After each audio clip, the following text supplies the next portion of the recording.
Alright guys, it's fun to play with random numbers, like dice games. So there's a function built in for generating random numbers. It, however, yields the same sequence of numbers every time the program is run, so it's not really that random, right? Yeah. Be like if every single time you played Yahtzee, you always got the same dice in the, in the same sequence. But you can fix that by using a function called srand. Srand means seed. The way a random, I did start that, did I not? Yep. The way a random number generator works, even if we don't see it, is it starts with a specific value, and then it runs it through an algorithm that generates another value. And then it takes that value and it runs it through an algorithm to generate another one, and so on. So it keeps using that last number as input for the next iteration of it. So if you start, with one value, then every time you started that sequence, it would wind up being the same series of numbers. Hope that makes sense. But if you give it a different seed value, meaning the very first value in the list, and then you start calling that function, it generates a different list of numbers. The way that people usually seed these is with the time, the number of milliseconds since midnight or that kind of thing, because it's very unlikely that every time you run the program you're going to run it at the same exact millisecond, day after day after day. If you manage to do that, then you're very strange. So that's what the seed rand does. Now there are other ways of generating random numbers besides this, but this is one way to do it. And it generates a random number between 0 and the largest int the computer holds, which is like 2 billion. So if you wanted to do a die roll between 1 and 6, you'd have to modify this number that you got from the random number generator so that it wasn't 0, right? You'd want something like 1, and not all the way up to 2 billion. You just want it to go up to 6. And so you could modify it to do that. Or if you're playing Pathfinder, Dungeons & Dragons, something that's based on a 20-sided die. Again, you want to start at 1 and go up to 20. So you would need to modify the value that it generates so that it fits between 1 and 20. And the accepted way to do that is to use modulus. If you modulus a number by 6, what are the maximum values you can get based on that? What do I mean by that? What if you have, what is 0 mod 6? If 6 goes into 0, how many times? 0. With a remainder of 0, right? And then 1 mod 6 is a 1. 2 mod 6, well 6 goes into 2 0 times with a remainder of 2. 3 mod 6 is 3. 4 mod 6 is 4. 5 mod 6, I'm going to stop real soon, is equal to 5. And then 6 mod 6 is 0, right? Because 6 goes into 6 one time with a remainder of 0.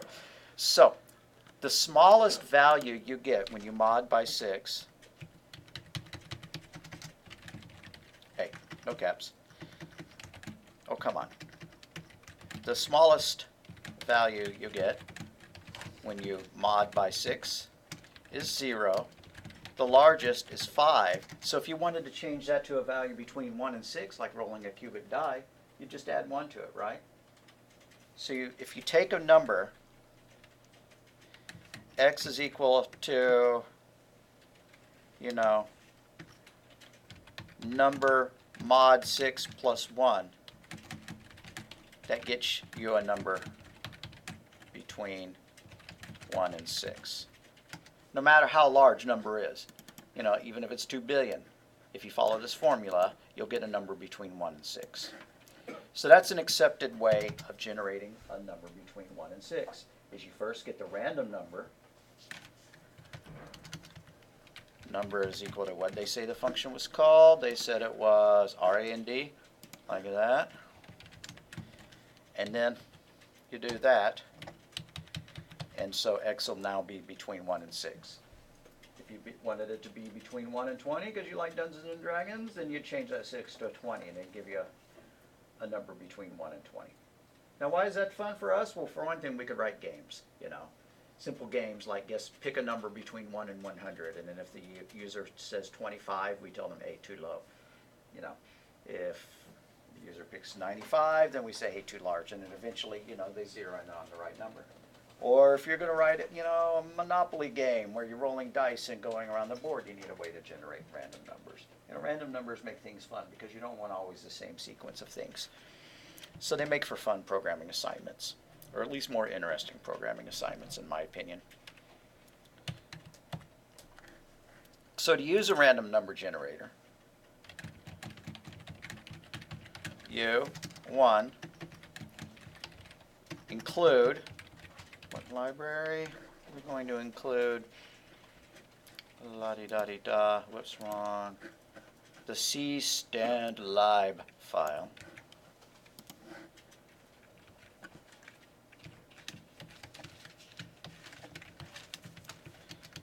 Then we want to seed the number, seed the algorithm with the srand function. And if we skip that step, it's okay. It'll just always generate the same sequence every time. So we may skip that at first. And then call rand to get the random. Now I'm putting random in quotes because it's not really random, it's pseudo-random. We just don't have a way of getting a true random number out of a computer. You could simulate it, you could calculate, you could count the number of cosmic rays the sun generates for a minute and use that. You could do something like that, but algorithmically there's no way to get a true random number. So it's called a pseudo-random number because it's generated by an algorithm. But it's close enough for our games.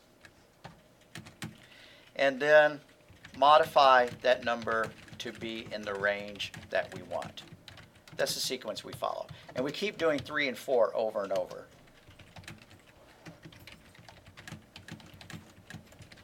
Until we have enough numbers.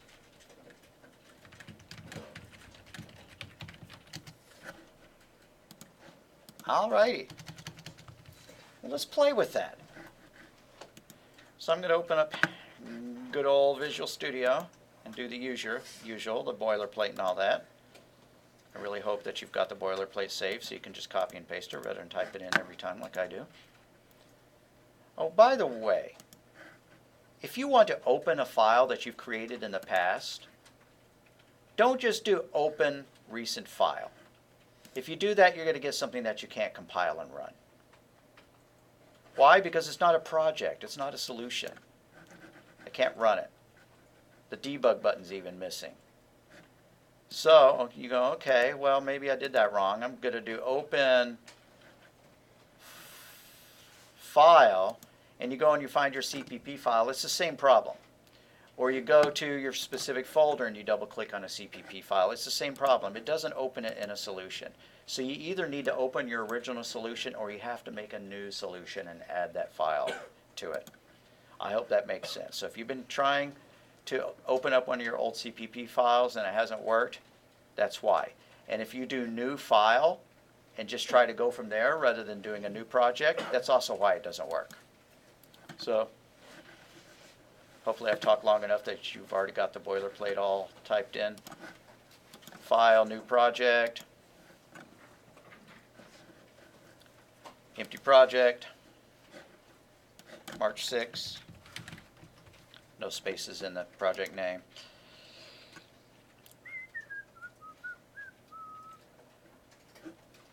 Right click on source files, add a new item, grab the CPP.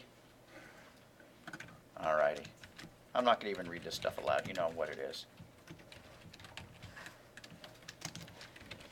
I always include string just because, even if we don't need it.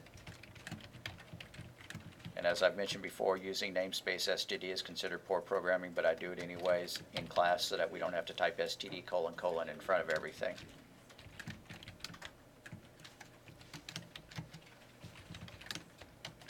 All right, I got my boilerplate. So I want to generate random numbers. I said there's a special include we have to add. What is that?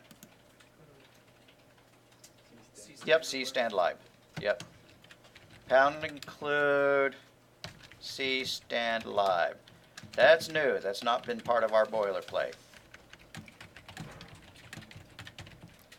And we can be pretty sure that there's a lot of other things inside cstandlib. Yes, sir.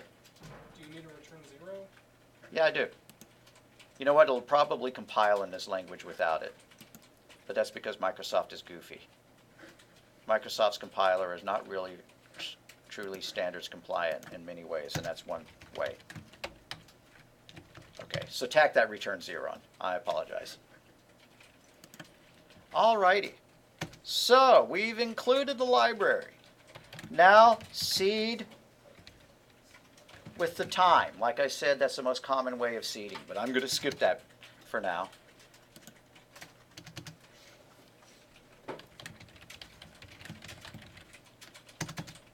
Let's get a random number. Int R for random is equal to random, like that. And then let's modify it in the required fashion. R is equal to R mod 6 plus 1.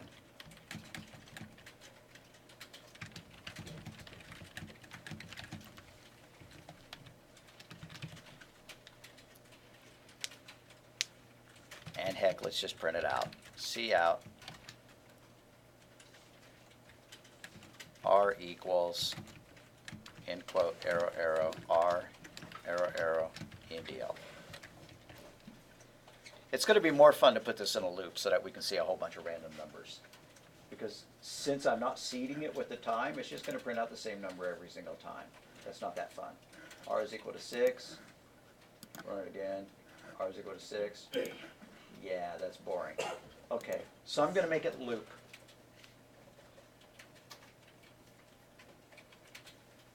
I'm going to use a loop that I don't think we've seen yet in this class, but I know you've seen it in other classes. That's the for loop. For I is equal to 0, keep going while I is less than 100. Every time we increment, add I plus plus. Now notice that I separated these things with semicolons. I forgot to declare I. That's why I'm getting a red underline there. I'll fix that in a minute because I want to make absolutely sure everybody fixes it at the same time. And then just cut those 3 lines and paste them into the for loop. See those 3 lines? Make them go bye-bye. Paste them there. All right, here's where I need to fix the for loop. Please do note, everybody put the word int in front of I. Otherwise, that variable is not declared and we can't loop on it. So that's what our for loop looks like. This is the same as writing for I in range 0, 100 in Python. You don't have to add that comment, but good.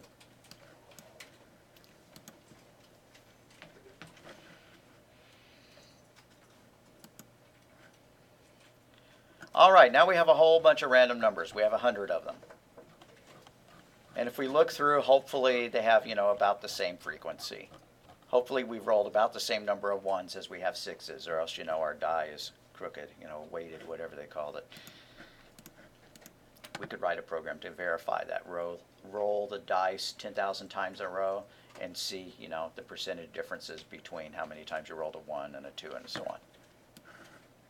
It would be nice if we turned that into its own function. A function is a named block of code that you give your own name. Why? So that we wouldn't have to do all those steps every time we wanted a random number. We could just call a function and it would be 1 line of code. But first I want to make sure that everybody's got this where it is. I see people looking at each other's screens, which gives me a hint that there are typos.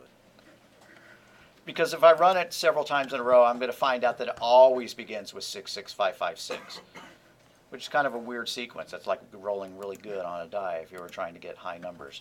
Okay, so I should seed it, but I'm going to leave that alone, I guess, because you have to import another library, and then you get a compiler warning, and so it's not the prettiest thing.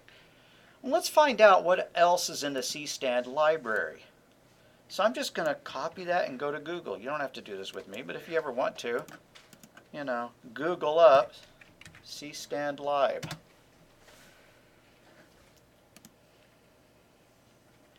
All right, it's got a whole bunch of things.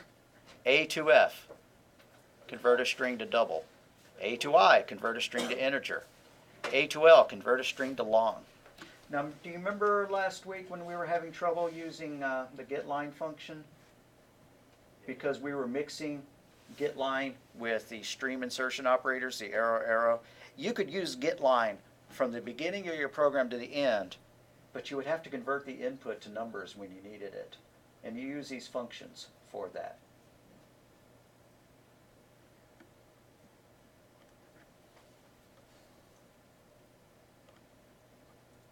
Alrighty. We certainly have not been allocating memory. These are old school C style memory allocations. Environment. Abort the current process. Make a system call. Notice this, a lot of this stuff, we've been using system already. And that's again Microsoft giving us functions that we shouldn't already have. I like this one. Terminate the calling process quick. Alrighty. Math. ABS, div. Why is this stuff not in the CMath library? I don't know. See, C is such an old language, and people kept adding on to it over the years that things don't always make perfect sense. Could it also be in the CMath library? I don't think so. Yeah, maybe it is. Let's find out. But it better be the same, functionality, identical functionality. Yeah, what do you know? It is. Okay. So you can get to the ABS function via several different ways. Cool. All right, I do want to use A to I. To ASCII to integers, what it stands for. Because if we used getLine, we might get a value in this format. And I'm kind of wandering off the plot, but we're still, talking about CStanLib, so it's worth mentioning. Suppose you have that string number is equal to 1, 2, 3, but you wanted to do math on it. You wanted to, multiply 1, 2, 3 by 1, 2, 3. You could not do this. Int result is equal to number times number. That will fail. The reason it'll fail is because number is a string. If you remember in Python, whenever you typed input, you had to convert that function, that return value to a float or an int before you could do math on it. The same is true here. Now we talked about casting. Wouldn't it be neat if we could do this? Numbers, you can't, so don't even bother typing this. That's good Pythonese. It's not good C. The reason why is because number has been declared as a string, and unlike Python, once something is declared as a string, it stays a string. So we couldn't convert it to an int.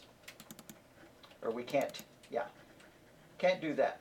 Because this is a string, we can't just convert it to int on the fly. Instead, we're going to use that function that's inside the CStanLib, which was known as A2L. Now, I can't think of a real good value for it, so I'm just going to call it, a name for it, so I'm going to call it ival for value, integer value, is equal to a to I of that number. Oh, and we're getting, oops, because I typed a to I wrong. A to I.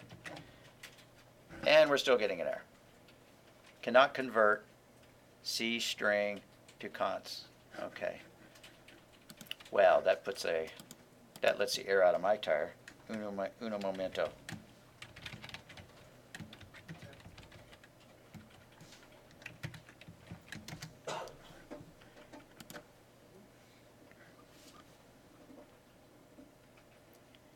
Okay, fine. There's got to be better ways of doing it. I didn't mean to go this far off the plot.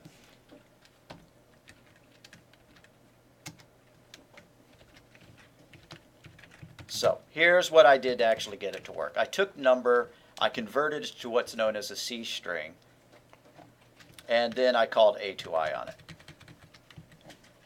And then my result can just be ival times ival.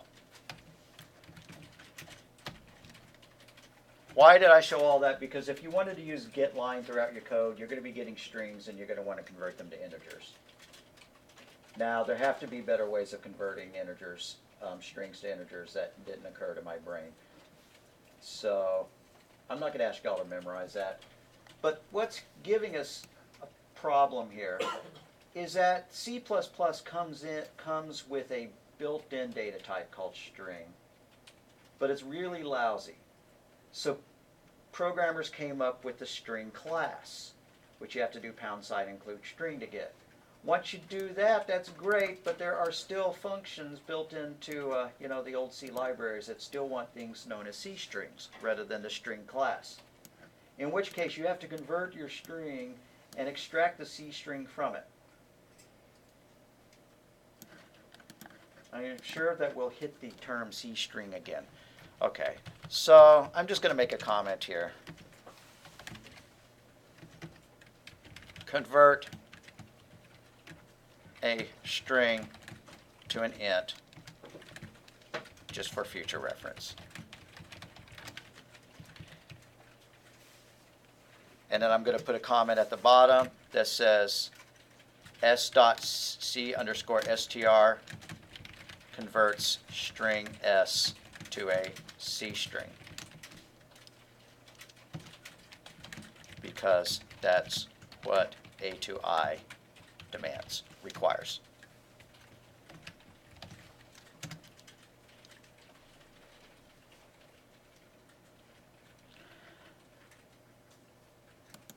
Okay, now I want to take this code and I want to put it in as a function. We haven't talked too much about functions before, but you've done them in other classes. So I'm going to write a function called RollDie, like rolling a dice, right? Singular of dice is die. And I'm going to do the same thing that I did down here. I could just copy and paste for speed. Int r is equal to RAND, parentheses in parentheses. R is equal to R mod 6 plus 1, return R. And I'm going to put a comment, random number between 1 and 6. Now if I ever need a function that will generate a random number, I have one. You'd have to include cstanlive to get it to work, but you have one. So I'm going to try it out. Above my for loop, I'm just going to print 3 random numbers. Cout random followed by another random followed by another random followed by ENDL.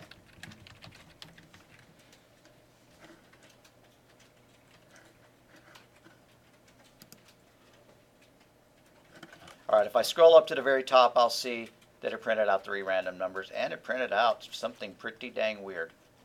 I wasn't expecting that. I didn't copy my 3 lines of code exactly. I improvised. I guess I'm going to just copy those 3 lines of code because, or at least 2 lines of code, because I goofed. No, they look exactly the same to me. I don't see what the problem is.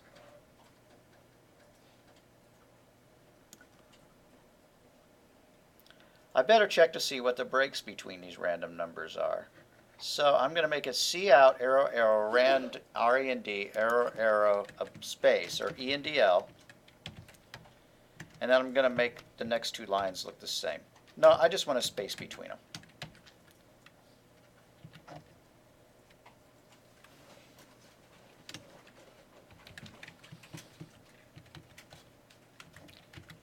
Sorry, I'm hacking and slashing this as I go. Okay, that's how I want it to look. Semicolon only goes at the very end. I just wanted some spaces between the numbers so that when I run it, I can eyeball them.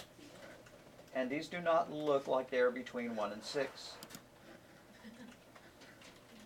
Oh, what did I do wrong? Maybe you can spot it. Think function names. Yeah, what did I call my function? And what did I call here? Right. So I need to replace those called, I need to make these RollDie. So I'm going to change those 3 lines right here. And I'm sorry about that mistake, guys. These 3 calls to rand actually need to be to RollDie. So RollDie.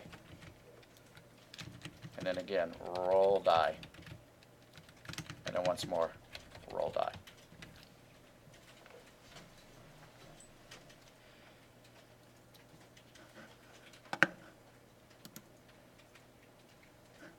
Now when I scroll up, there we go. There's our 566 that we were expecting. All right, so this is a function. A function has a name. Then it's defined with parentheses. Between the parentheses, we could list parameters that would have to be filled in when the function was called by arguments, but we didn't, so when we invoke it, we don't put anything between the parentheses. It's got a block of code. It returns a value, so it's a fruitful function rather than a void function. A void function does not return a value. In this language, you have to define your function. Do you remember in Python, you always just use def followed by the word? Well, in this language, you have to say int if it's an int, or string if it's going to return a string, or long if it's going to return a long, float if it's going to return a float. You have to specify the return type for a function.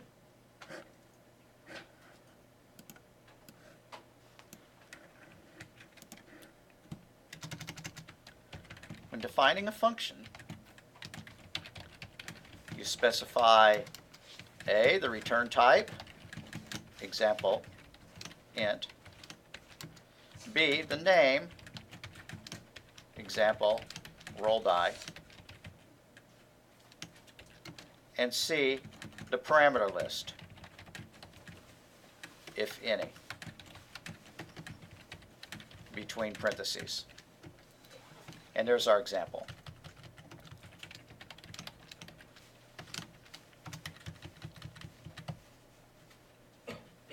And then finally, D, within the body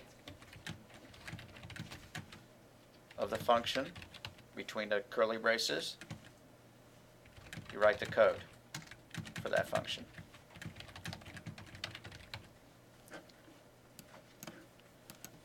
And E, if the function is not void, if the function is a fruitful function,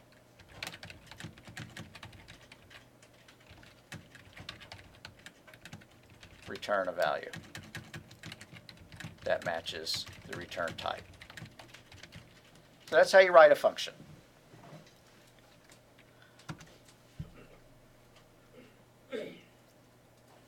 Note, if the function is not a fruitful function, if it doesn't return a value,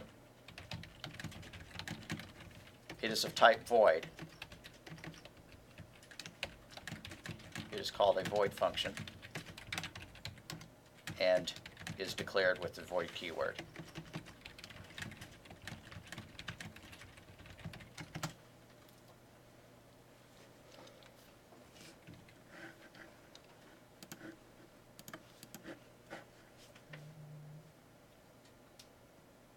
Where's my 107.3 files?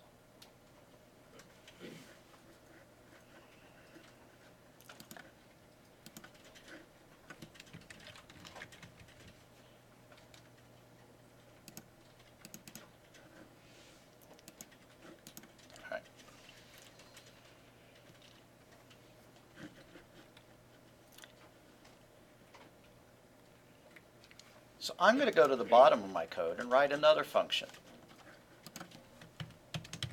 And spoiler alert, it's not going to work at first. So I'm going to write a function called AddTen, which takes a number and adds 10 to it and returns it.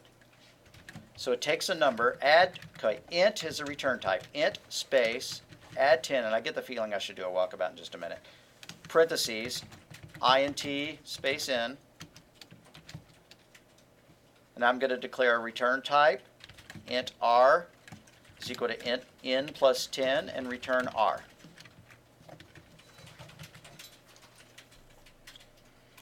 Why is the n gray? Good question. Maybe all of our parameters are gray. What if we declared a parameter up here? I'm going to test something. Don't type this because I'm going to immediately delete it. Yep, all parameters get colorized as gray. So that's just the color that they chose for it. And if you don't like that, you can go up and configure it so that things are different colors. But anyways, why is that a different color? Because that's a parameter, and the parameter is a variable that only exists inside the function. All right, so now let's call that function. So right above pause, because I put this at the very bottom, I'm going to see out AddTen returns, end quote, arrow, arrow, add 10. Let's add 10 to the number 1 in del.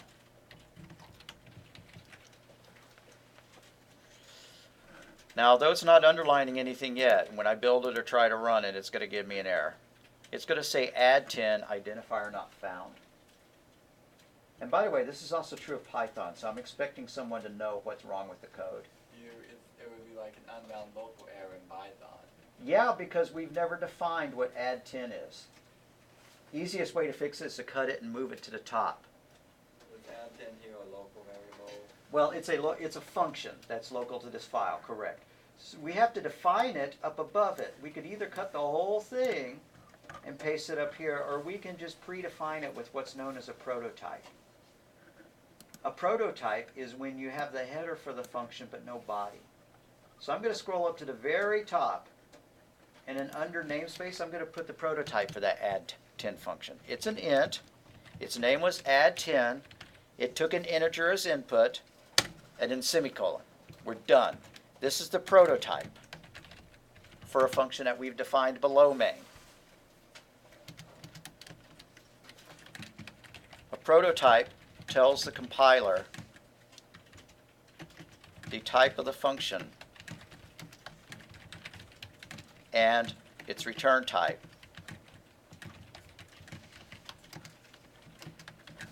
You use it if you don't want to put the function itself above where it is used, where it is called.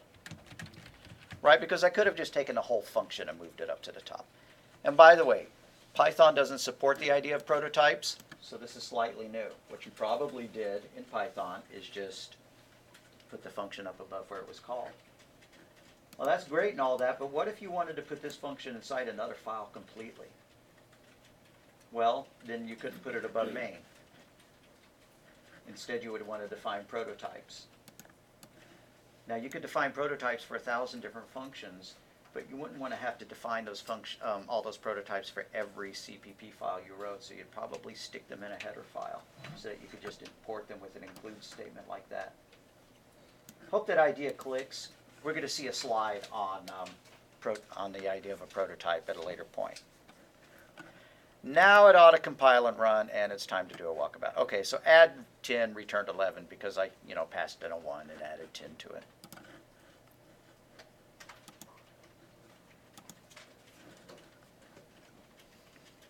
All right.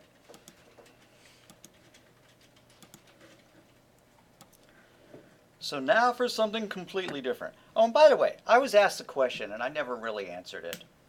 If you wanted to put every program you did into the same project, you could do that. But what you would have to do is to always define a prototype. And then instead of main, don't make this change. I could call this March 6, and then somewhere else in another chunk of code, I'd go over here, right click, do new, add new item, make it a C++ file, and then I would define a prototype for that, int March 6, and then inside main I could call March 6 based on whatever criteria. I could ask the user which one they wanted to do. So that's our prototype for that file. That module saved in that name. And then I could invoke it down here. So if choice is equal to March 6, run March 6. That kind of thing. I could give a I should do a little video, short video that you could watch if you feel like doing that. Because we haven't used header files yet, but we're getting close to the point where we might want to use header files, or we might want to put our code in more than one module. And I'm going to delete that. What I would like for you to do now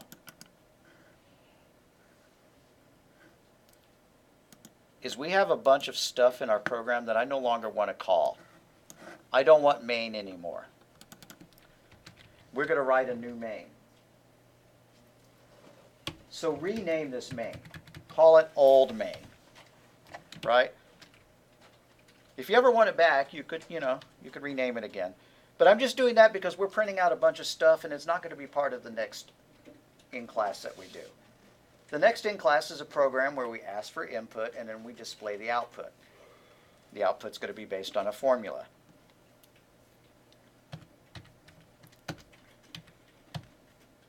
So now I need a new main. Same syntax as always. Int main, system, pause, return 0. So I've just got a brand new, fresh little main that I'm going to use. So what's this program going to do? Have we done a BMI assignment in here yet? Does that phrase sound familiar? Okay, good. We do in Python. Yeah, we did in Python. We're going to do it here too, sorry.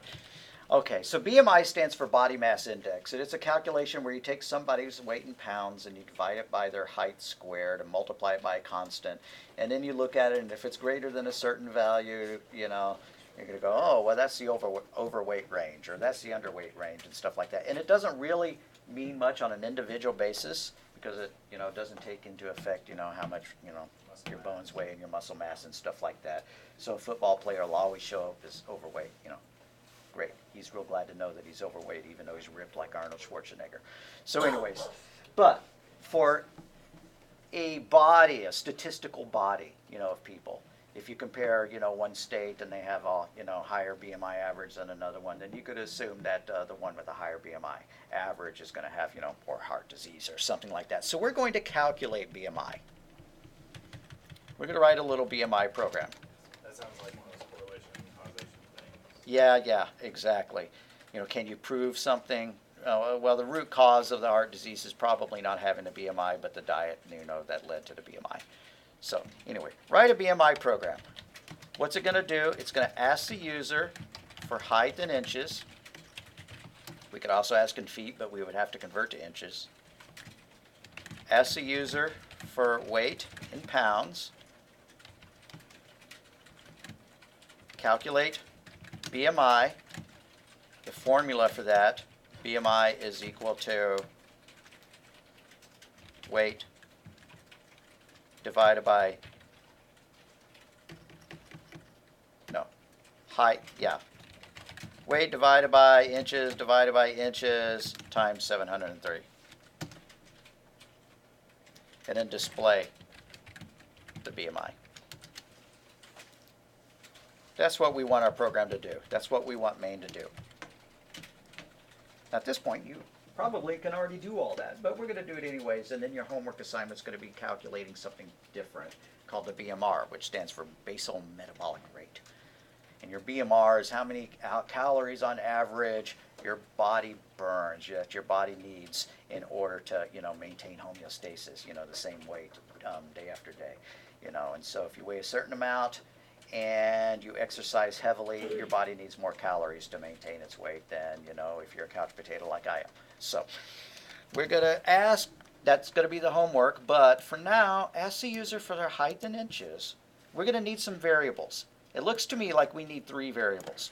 We need one for inches, we need one for pounds. I don't know why I mixed up my term weight and inches here. One I did the units and one I did not. And we're going to need one for BMI. So why not declare my 3 variables? Double is a great way to do it. So double weight and in inches. See, I should call it pounds. It's bugging me. I'm going to change that to pounds. Double, pounds, inches, and BMI. And if I followed the rules that I've told you in the past about defining constants and avoiding magic numbers, I would take 703 and I would make it a conversion number. I would define a constant. const BMI factor conversion. I hate to use that long of a word. But it's a different constant if you're using metric units. And it needs to be an int. Const int BMI factor equals 703.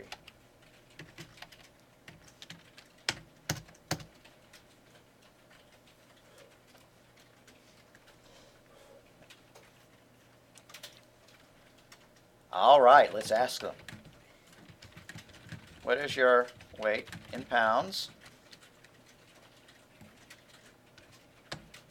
And then let's read that in the pounds variable. Do the same thing for height. What is your height in inches?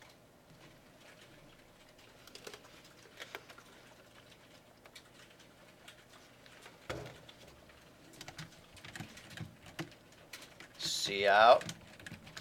What is your height in inches?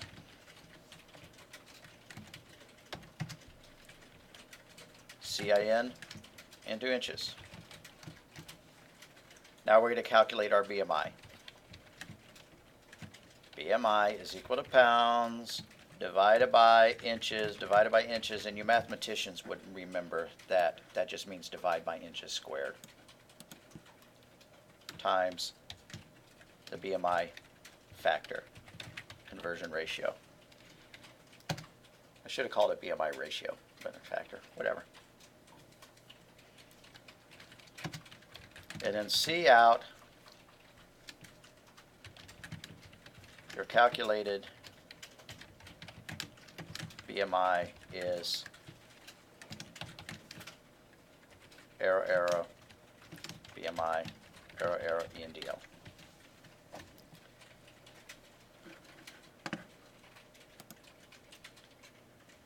All right, what is your weight in pounds?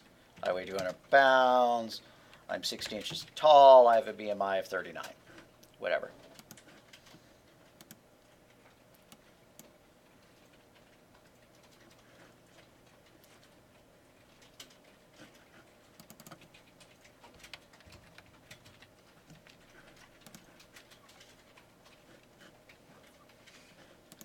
All right.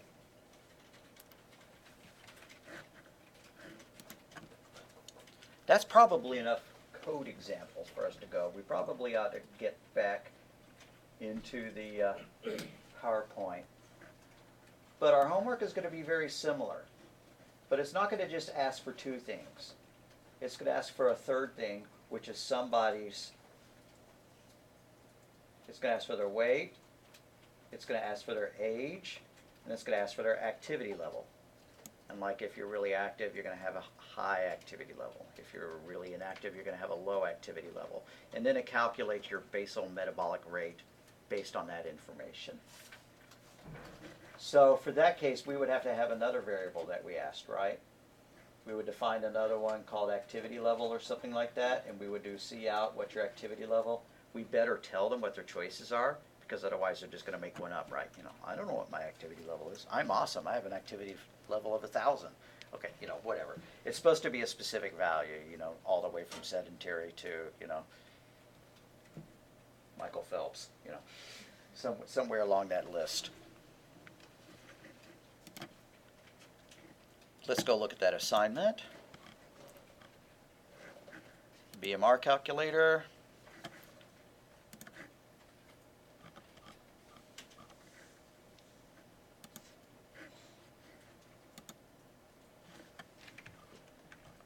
All right.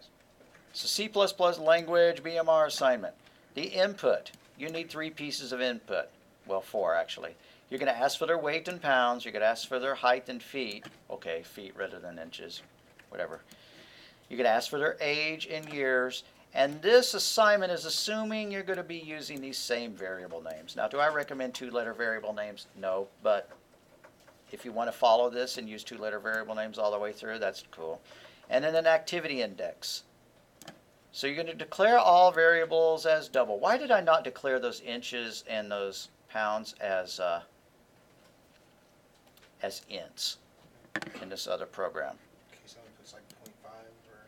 Yeah, for one thing, you know, some people really want to be precise. Well, I weigh, 125.8 pounds. That's one reason. Another is that if you remember, integers do integer math, which rounds down. And so this equation would get an error pretty quickly due to the rounding down. So instead, you want them to be floating point values so that no real rounding occurs. Anyways, back to our assignment, back to our page. So after you ask them for their weight and their height and an age, you need to display some information. You need to say, okay, what's your activity index? And then you better display this information because otherwise they're not going to know whether to type in a 1.2 or 1.6 or 1.7 or a 1.9. Then there's a calculation. That's the formula for calculating BMR, basal metabolic rate. And then you take your calories, or you calculate the calories that you have to eat to maintain that weight based on the BMR times the activity index. So here's a sample calculation. If they weigh that much, they're this tall, they're this, this age, and then their activity index is that. Once you run that through the equations, their basal metabolic rate is that, and then the calories that they burn each day is that. Alrighty, so sample run. If you want to make your output look exactly like this, that's cool. If you want to vary it a little bit, you can make it look different. I'm not super picky like that. But okay. If you ran my version of it, actually I didn't write this text up here, I think it's a little bit silly.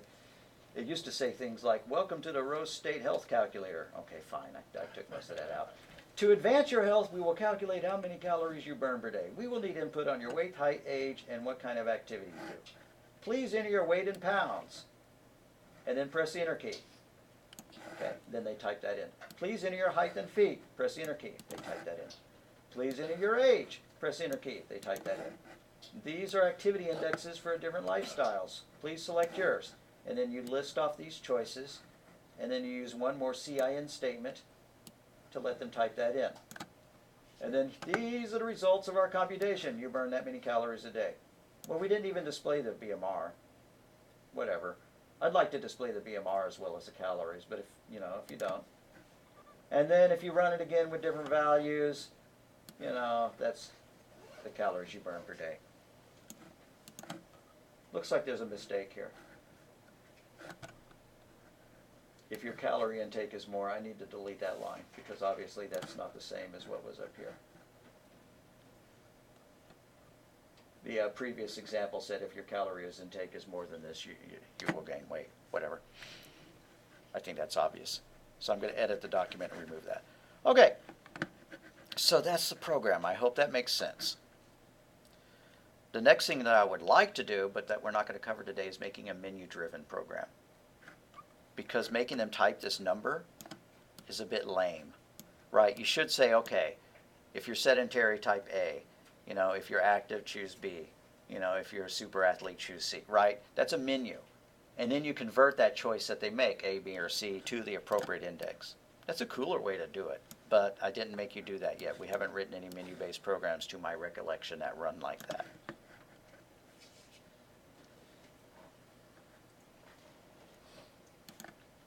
All right, that was a long way to go from random numbers. Hand tracing a program. Hand tracing a program is stepping through it step by step, figuring out what is right or what is wrong about it.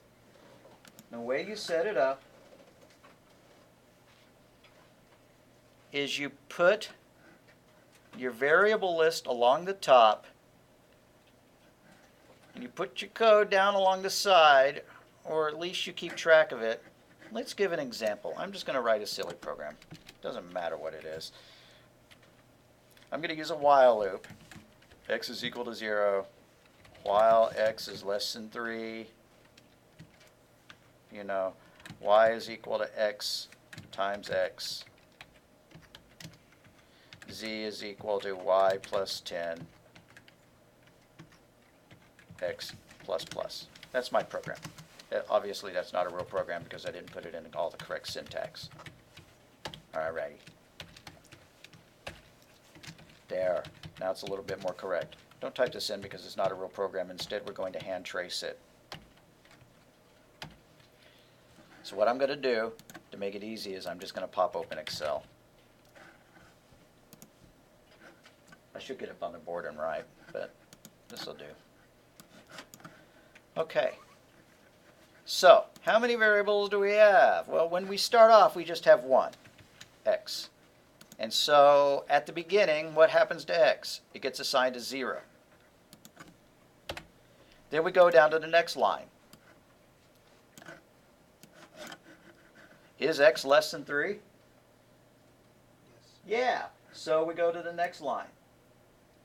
Y is equal to x times x. So what is y at this point? Well, we don't even have a y variable. Let's make a y column. Okay. So at this point, what does y? What is y? If y is equal to x times x, 0 times 0 is 0. Okay. So then we skip to the next line. Oops, we have another new variable.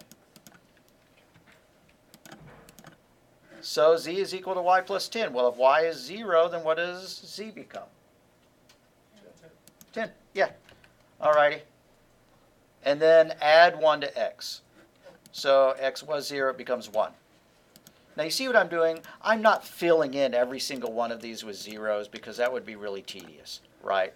So I'm just making a rule that if something is blank, it means that its value has not changed. Okay, we're at the end of the while loop, so we're going to jump back up here. If x is equal to 1, is it less than 3?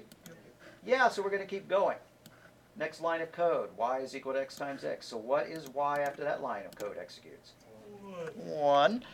And then what is z after this line of code executes? 11.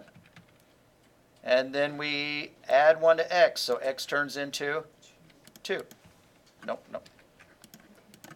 Alrighty. Is 2 less than 3? It sure is. It's the same rigmarole. We're going to say y is equal to x times x, so 2 times 2 is 4. Z is equal to 4 plus 10. Add 1 to x. Loop. Is 3 less than 3? No, so we're done. We're done with the program. We have hand traced the program. I'm not going to give you all exercises where you have to hand trace your program. But if you ever get stuck, you step through it. And when I was getting my degree, there was one instructor who gave us a program. They made us hand trace it. And then they told us to rewrite it so that you had some kind of assembler-like language and it would convert, all this into that. So hand tracing was an absolutely essential part of that class, but I don't consider it an essential part of this one. I just want you to have the idea because that's the way a program works. But nowadays you can do what's known as debugging. What is debugging? You know what? I don't think I've ever ran my program. Debugging is when you click over here in this margin, it puts a red dot there. That's called a breakpoint. And when you run the debugger, it runs and then it stops at that breakpoint. So, whew, it's going to run, it stopped at the breakpoint. All right, but I didn't really want to stop there. I want to keep going. So here's my program down here. It hasn't done anything yet because we're stuck at this point. We have not printed out what is your weight in pounds. So I'm going to go over to the debug menu and I'm going to do step over. Step over means skip to the next statement. Boom. Now we're here. We have assigned a value into that variable. We still haven't printed anything out. So if I go and look at the output, there's still nothing printed out, but this variable has a value. And you see here where it says locals, it is beginning to create a list of all the variables. Now, pounds, inches, and BMI don't have any values in them yet. That's why they have this -9 to the 61 values in them. But BMI actually got a value copied into it. Okay, so we're on this line. This line is about to execute, this C out. So I'm going to skip another line down. Step over. It printed, what is your weight in pounds, and it's hung here now. So yeah, it displayed something. We still can't type in anything yet, but if I click debug, step over, well, it can't go to the next line because the user hasn't typed in anything yet. So it's actually, waiting for us to type in something. I'm going to type in 150. Boom, now we are past that point. And what is pounds equal to? It's equal to 150 because that's what the user typed in. I can come down here and look at my local variables. Yep, pounds just changed to 150. You see how that's the same idea as hand tracing, except it's taking care of it all for you? That's why people don't hand trace anymore, because you have these debuggers. If I just click continue, it's going to run on its merry way until it hits another breakpoint. And there's no other breakpoint below that, so you know it's just going to run to the end if I do that. What is your height in inches? 60. You know, your BMI is 29. Whatever. Okay. So that's the idea behind debugging. I ought to make you do debugging day after day after day, because when you become a professional programmer, you're going to be sitting with your nose in the debugger a lot. But, you know, this is learning the language C. It's not learning, you know, the debugger, unfortunately. And we'll try to make time to do that. I want y'all to get a skill in that. You set your breakpoint. You run the debugger. When you get to a point, you have several choices. Step into, which if it's a function, it will step into that function. You know, it'll jump into that function call. Step over, which means execute that. Step out, that's if you're inside a function. Now, back when I had that RollDie function, that would have been a better illustration of these things, but I didn't do that. I wonder what show call stack on code map means. Neat. Whatever that is. Cool. All right. Get rid of that. All right, so that's how to debug. That's how to debug in real life rather than doing a hand trace. And by the way, when you do debug, you can't just close the window, or if you can, it'll eventually generate an exception. Instead, you just choose stop debugging. Then you're good. Then take away your breakpoint so it won't keep stopping there.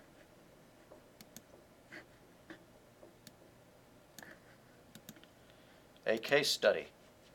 We're going to skip the case study. Hierarchy chart. Now, I didn't teach hierarchy charts the last time I taught fundamentals. But a hierarchy chart is when you list the modules that another module is going to call. So here we have a function, and it's going to call another function, and it's going to call another function, and it's going to call another function. And this function might call two functions, so you'd list them like that. Just like a, you know, hierarchy chart in a business, you know, chief executive up at the top, all the minions above that, all the slaves down at the bottom, you know, whatever.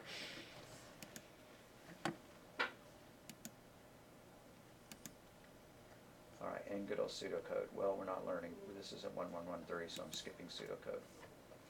We know how to do calculations. All right, we're at the end of the chapter. A lot of this chapter was rehashed from what we've already talked about in class. Questions? I can't run the program. All right, I'll be right over. So if we go and look at the quizzes, we ought to have chapter 2 done, and we ought to have chapter 3 done, because that's where we are in our, this is chapter 3, is it not? Now when I say we, no, there wasn't a due date, so you're not behind if you haven't done chapter 3. But you will be. So we're going to put due dates on the exam, on the quizzes, so that you have them ready by the time of the exam, because they're the best practice for it. But then I'll open them back up so that you can retake them. I've forgotten when we said our exam would be. Is it not next Tuesday? Can we make it Thursday? Did I just hear somebody, let's make it Thursday? I'd rather leave it Tuesday because, I think Thursday would make more sense because It's next week. I said Thursday the 15th. If we had, I think it would make more sense to have it on Thursday the 15th. well, the only problem is a lot of people like to bail out for spring break early. Oh, is that what you're trying to say? Trying to. Not trying to hint that, but I want to take it Tuesday, and then we'll do, you know, we'll review your results on Thursday. And so we'll have a review of our material this Thursday. So next time you come in, we'll do a review. And then on Tuesday, you'll come in and you'll take the exam. And on Thursday, we'll review your results. You know, we don't really go again through that. All right, I'll be right over to help. Are there any questions over what we covered? Let me make a Dropbox.